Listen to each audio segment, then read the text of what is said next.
ಕಲಿಯುಗದಲ್ಲಿ ನಡೆಯುತ್ತಿದೆ ಈ ಮಾನವನ ಮೆದುಳಿನಲ್ಲಿ ಮೋಸದ ಮಾರ್ಜನ.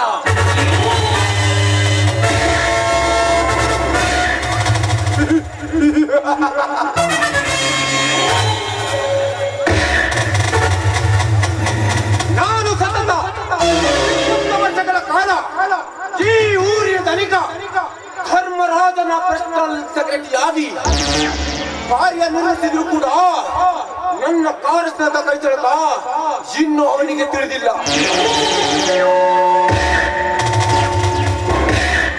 ಅವನಂತೆ ನಾನು ಒಳ್ಳೆಯವನಾಗಿ ನಟಿಸಿ ಕೊನೆಗೊಂದು ದಿನ ನನ್ನ ಮೋಸದ ಬಿಲದಲ್ಲಿ ಅಡಗಿಸುವೆ ಅವನ ಆಸ್ತಿಯನ್ನು.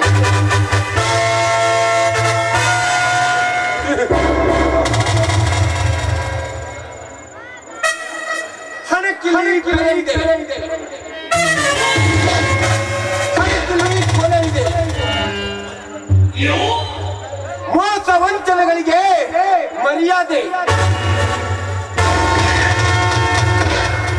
ನ್ಯಾಯ ನೀತಿಗಳಿಗೆ ಅಲಿಗಾಲ. ಹಣ ಅಂತಸ್ತು ಇದ್ದವನೇ ಈ ನಾಡಲ್ಲಿ ಬದುಕಬಲ್ಲ. ಇಷ್ಟೆಲ್ಲ ಗೊತ್ತಿದ್ದು ನಾನೇಕೆ ನ್ಯಾಯ ನೀತಿಗಳ ಬಗ್ಗೆ ತಿಳಿದುಕೊಳ್ಳಬೇಕು? ಹೇಗೋ ಧರ್ಮರಾಜನ ಪತ್ನಿ ನಿರೀಕ್ಷಮನ ತಂದಿವೆಂದು ಮುಂಬೈಗೆ ಹೋಗಿದ್ದೆ. ಆದರೆ ಅದಕ್ಕೆ ಖರ್ಚಾದದ್ದು ಕೇವಲ 10 ಲಕ್ಷ. ಆದರೆ ನಾನು ಲೆಕ್ಕಕ್ಕೆ ಹಚ್ಚಿದ್ದು 20 ಲಕ್ಷ. ಲಕ್ಷಕ್ಕೆ ಲಕ್ಷ ದಕ್ಕಿದರೆ ಮುಂದೆ ನನಗೆ ಕೋಟ್ಯಾಧೀಶರು ಪಟ್ಟ ಕಟ್ಟಿದ್ದ ಬುದ್ಧಿ.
ಮಗು ಕೂಡ ನನ್ನ ಭಯದಿಂದ ಸೈಲೆಂಟ್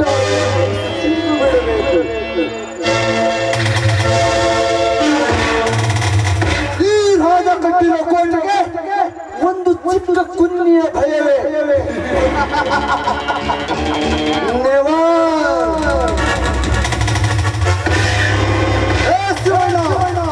ನನ್ನಿಂದ ನಿನ್ನ ಭೂಮಿಯನ್ನು ಪಡೆದುಕೊಂಡೆಂಬ ಅಹಂಕಾರದಿಂದ ನನ್ನ ಮುಂದೆ ಎದೆ ಒಪ್ಪಿಸಿ ನಡೀತಿದೆಯಲ್ಲ ಮಗನೇ, ನನ್ನಿಂದ ಪಡೆದುಕೊಂಡ ಆ ನಿನ್ನ ಆಸ್ತಿ ಮತ್ತೆ ನನ್ನ ಕೈವಶ ಮಾಡಿಕೊಳ್ಳದಿದ್ದರೆ ನಾನಿದೇ ಊರಿನ ಇಡೀ ಭೂಮಂಡಲವನ್ನೇ ನಡಗಿಸಿ ಈ ಊರಿನ ಸ್ವರ್ಗ ಸಿಂಹಾಸನೇರಿ ಕುಳಿತ ತಮ್ಮ ರಾಜನೇ ಅಲ್ಲ.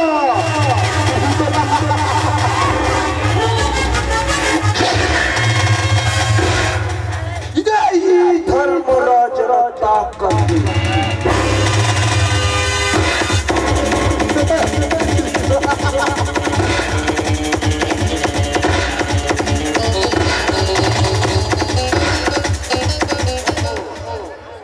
ನಮಸ್ಕಾರ ಧನಿಕರೇ.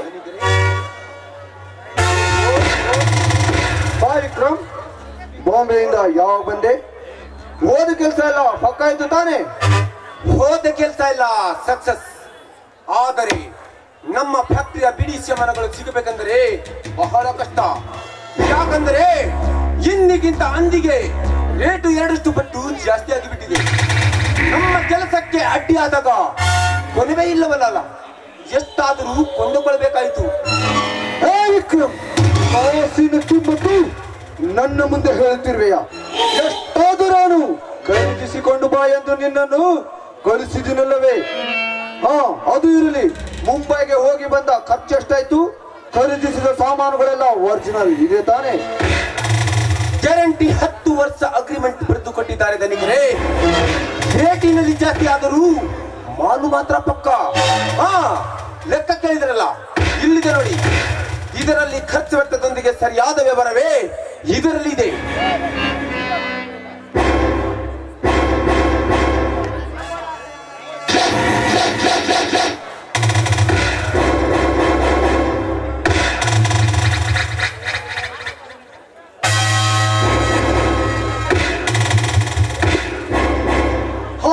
ಇದೇನು? ಮುಂಬೈ ಟಾಟಾ ಕಂಪನಿಯಲ್ಲಿ ಖರೀದಿಸಿದ ಬಿಡಿ ಸಾಮಾನುಗಳ ಬೆಲೆ 20 ಲಕ್ಷ. ನಿನ್ನ ಊಟ ವಸತಿಯ ಖರ್ಚು 25,000. ಅಂದರೆ ಒಟ್ಟು 20 ಲಕ್ಷ 25,000. ವಿಕ್ರಮ್, ನೀನು ಮುಂಬೈಗೆ ಹೋದದ್ದು ಬಿಡಿ ಸಾಮಾನುಗಳನ್ನು ಖರೀದಿ ಮಾಡಲು ಹೋಗಿದೆಯೋ ಇಲ್ಲ ಟಾಟಾನೇ ಖರೀದಿ ಮಾಡಲು ಹೋಗಿದೆಯೋ? ಕೇವಲ ಒಂದೇ ವರ್ಷದಲ್ಲಿ ರೇಟು ಇಷ್ಟೊಂದು ಬದಲಾವಣೆ ಆಗಲು ಅದು ಹೇಗೆ ಸಾಧ್ಯ? ನೋಡಿ ದನಿಗರೇ, ನಾನು ಕೊಟ್ಟ ಲೆಕ್ಕದಲ್ಲಿ ನಿಮಗೇನಾದರೂ ಅನುಮಾನ ಕಂಡು ಬಂದರೆ ನೀವೇ ಟಾಟಾ ಕಂಪನಿಗೆ ಟೆಲಿಗ್ರಾಮ್ ಕೊಡಿ. ಅಷ್ಟು ಕೂಡ ನಿಮಗೆ ಗ್ಯಾರಂಟಿ ಆಗದಿದ್ದರೆ ನೀವೇ ಸ್ವತಃ ಭೇಟಿಯಾಗಿ ಬನ್ನಿ. ದನಿಗರೇ, ನಿಮ್ಮ ಜೀತದ ಹಾಳಾಗಿ ದುಡಿಯುವ ನನಗೆ ನೀವು ಹೇಳಿದ ವಕ್ತವೇ ನನಗೆ ಮುಖ್ಯ. ಕಾಯಕವೇ ಕೈಲಾಸ. ಕಾಯಕಕ್ಕೆ ಕಳಂಕ ಬಿಟ್ಟು ಮೋಸ ಮಾಡುವ ಮತಿಹೀನ ನಾನಾಗಲಾರೆ.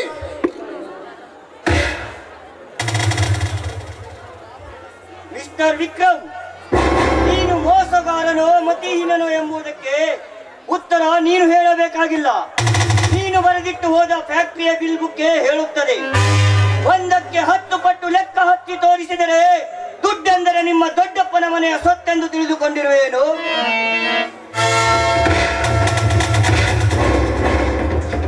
ಅಂತೂ ನನ್ನ ಮೇಲೆ ಎಲ್ಲರ ವಿಶ್ವಾಸವೂ ಕಡಿತವಾಗಿದೆ.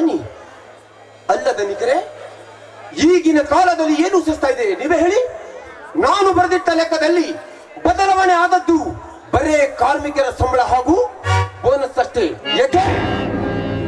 ನಾನು ಕೊಟ್ಟಿದ್ದು ಸುಳ್ಳೆಂಬ ಭಾವನೆ ನಿಮಗೆ? ವಿಕ್ರಮ್, ಬರೆದಿಟ್ಟ ಲೆಕ್ಕದಲ್ಲಿ ಬರೇ ಕಾರ್ಮಿಕರ ಸಂಬಳ ಬೋನಸ್ ಅಂತಾನೆ ಹೇಳ್ತೀರಿ.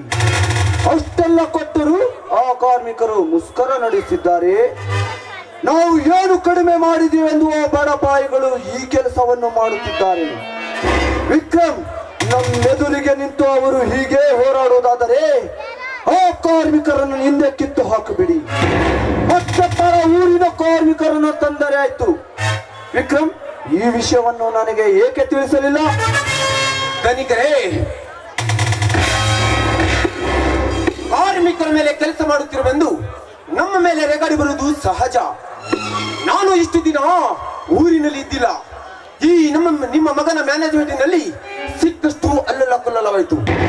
ಇನ್ನು ಇದಕ್ಕೆ ನಾವೇನಾದ್ರೂ ತಲೆ ಬಾಗಿದರೆ ನಮ್ಮ ಕಂಪನಿಯ ಕದ ಮುಚ್ಚಬೇಕಾಗುತ್ತದೆ.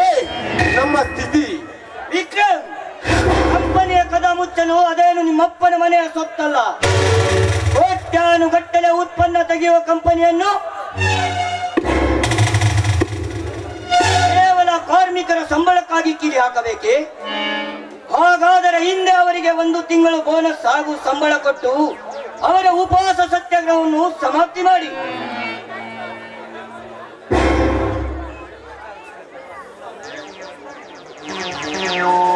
ಅಂದರೆ ಈಗ ಸದ್ಯ ನಾನು ಆ ಕಾರ್ಮಿಕರ ಸಂಬಳಕ್ಕೆ ಸೈನ್ ಹಾಕಬೇಕೆ? ವಿಜಯ್, ಕಾರ್ಮಿಕರಂತೇಳಿ ಕರುಣೆ ತೋರಿ ತೋರಿ ನಾವು ಅವರಿಗೆ ತಲೆ ಬಾಗಿ ನಡೆದರೆ ನಮಗೆ ತಿರುಬಾಣ ಬಿಡುತ್ತಾರೆ ಆ ಬಡಪಾಯಿಗಳು. ಅವರು ಕೇಳಿದಾಗಲೆಲ್ಲ ದುಡ್ಡು ಕೊಡುತ್ತಾ ಹೋದರೆ ನಾವು ಹೊಸದಾಗಿ ಕಟ್ಟಿಸಿರೋ ಟ್ಯಾಬ್ಲೆಟ್ ಫ್ಯಾಕ್ಟರಿ ಬಿಲ್ಡಿಂಗಿನ ಕಟ್ಟಡದ ಗತಿ ಏನು? ಅಪ್ಪಾಜಿ, ಬಿಲ್ಡಿಂಗಿನ ಕಟ್ಟಡ ಅರ್ಧಕ್ಕೆ ನಿಂತರೂ ಸರಿ, ಕಾರ್ಮಿಕರ ಸಂಬಳ ಕೊಡುವುದು ಮಾತ್ರ ಗ್ಯಾರಂಟಿ. ಪಾಪ ಆ ಬಡಪಾಯಿಗಳು ತಿಂಗಳಿಗೆ ಬರುವ ಸಂಬಳದಲ್ಲಿ ತಮ್ಮ ಮನೆಯನ್ನಲ್ಲದೆ ತಮ್ಮ ಮಕ್ಕಳ ವಿದ್ಯಾಭ್ಯಾಸ ಕೂಡ ಮಾಡಿಸಬೇಕು. ನಮ್ಮ ದೇಶದಲ್ಲಿ ಬಡತನದ ಹಾಕಾರ ತಲೆದೂರಿ ನಿಲ್ಲಬೇಕಾದರೆ ನಮ್ಮಂತ ದೊಡ್ಡ ದೊಡ್ಡ ಫ್ಯಾಕ್ಟರಿಯ ಮಾಲೀಕರೇ ಕಾರಣ. ಪಾಪ ಹಗಲು ರಾತ್ರಿ ಬೆವರು ಸುರಿಸಿ ದುಡಿಯುವವರು ಅದರ ಲಾಭವನ್ನು ಅನುಭವಿಸುವರು ಮಾತ್ರ ನಾವು. ಹೀಗಿದ್ದಾಗ ನಾವೆಲ್ಲ ಒಂದೇ ಎಂಬ ಸಮಾಪ್ತ ಭಾವನೆ ನಮ್ಮಲ್ಲೇಕೆ ಮೂಡಿ ಬರಬಾರದು? ಕೇಳಿದನಿಕರೇ ನಿಮ್ಮ ಮಗನ ಮಾತನ್ನು. ದುಡಿಯುವ ಕಾರ್ಮಿಕರನ್ನು ಕೂಡ ನಮ್ಮ ಪಾರ್ಟ್ನರ್ ಆಗಿ ಮಾಡಿಕೊಳ್ಳುತ್ತಾರೋ ಏನೋ. ನಿಮ್ಮ ದೌರ್ಜನ್ಯಕ್ಕೆ ತಲೆಬಾಗುವ ಆ ಪದ ಭಿಕಾರಿಗಳು ಇಷ್ಟು ತಲೆ ತಿನ್ನಬೇಕಾದರೆ ಈ ನಿಮ್ಮ ಚಿರಂಜೀವಿ ಬೆಂಬಲ ಅವರಿಗಿದೆ ಅಂತ ಆಗುತ್ತದೆ. ಮುಂಬಾಗೆ ಹೋಗಿ ಬರೋಷ್ಟರಲ್ಲಿ ಇಂಥ ಗೊಂದಲ ನಡೆದು ಬಿಟ್ಟಿದೆ. ನಾನಿದ್ದಾಗ ಏಕೆ ಈ ರೀತಿ ನಡೆದುಕೊಳ್ಳಲಿಲ್ಲ ನೀವೇ ಹೇಳಿ? ಅಂದರೆ ಕರೆಕ್ಟ್ ವಿಜಯ್, ಕರೆಕ್ಟ್. ಇಂದಿನಿಂದ ನೀನು ಆ ಕಾರ್ಮಿಕರಿಗೆ ಯಾವುದೇ ತರ ಸರ್ಕಾರ ಸಹಕಾರ ಮಾಡಿಕೊಡುದು. ನಾವು ಹೇಳಿದಂತೆಯೇ ಕೇಳಿ ಕೆಲಸ ಮಾಡಿದರೆ ಸರಿ, ಇಲ್ಲವಾದರೆ ಹಾಗೆ ಉಪವಾಸ ಮಲಗಲಿ. ಅಂದರೆ ಬುದ್ಧಿ ಬರುತ್ತದೆ ಬಡ್ಡಿ ಮಕ್ಕಳಿಗೆ. ಅಪ್ಪಾಜಿ, ನಮ್ಮ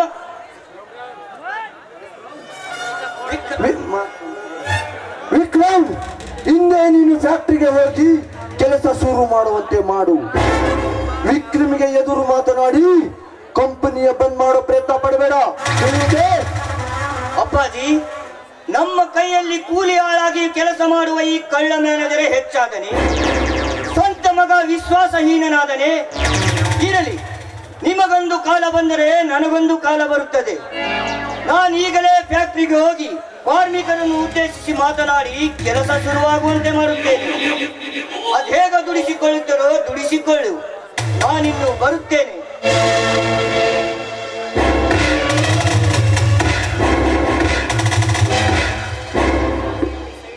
ಧನಿಕರೇ, ನಿಮ್ಮ ಮಗನ ಮಾತಿನಲ್ಲಿ ಬಲು ಚಾನ್ಸ್ ಅಂತ ಕಾಣುತ್ತದೆ.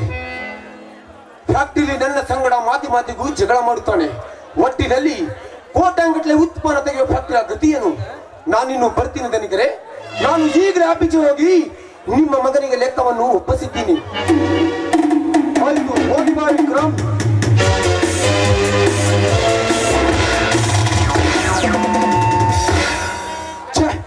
ನನ್ನ ಮಗ ವಿಜಯ್ ಇತ್ತಿತ್ತಲಾಗಿ ನನಗೆ ಎದುರಾಗಲು ಹತ್ತಿದ್ದಾನೆ. ಆದರೆ ನನ್ನ ಪರ್ಸನಲ್ ಸೆಕ್ರೆಟರಿ ಆಗಿ ಕೆಲಸ ಮಾಡುತ್ತಿರುವ ಈ ವಿಕ್ರಮ್ ನಿಜವಾಗಲೂ ಮೋಸಗಾರನಲ್ಲ. ಸತತ 20 ವರ್ಷಗಳ ಕಾಲ ಈ ನಮ್ಮ ಕಂಪನಿಯಲ್ಲಿ ಬಲು ವಿಶ್ವಾಸದಿಂದ ದುಡಿಯುತ್ತಾ ಬಂದಿದ್ದಾನೆ. ಆದರೆ ಇದೇ ಊರಿನಲ್ಲಿ ನನಗೆ ಎದುರಾಗಿ ನಡೆಯುತ್ತಿರುವ ಆ ಕಾರಿಂದ ಇಷ್ಟು ತಲೆ ಎತ್ತು ನಿಲ್ಲಬೇಕಾದರೆ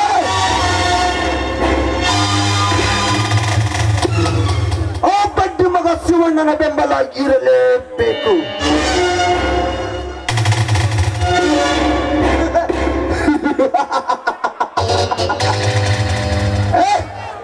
ಅವನ ಹಿಂದೆ ಯಾರಿದ್ದರೆ ಏನಂತೆ?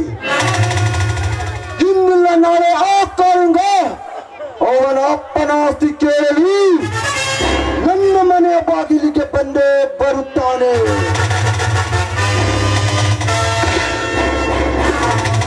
ಆಗ ವಿಚಾರಿಸಿಕೊಳ್ಳುವೆ ಅವನ ಜಾಣತನವನ್ನು.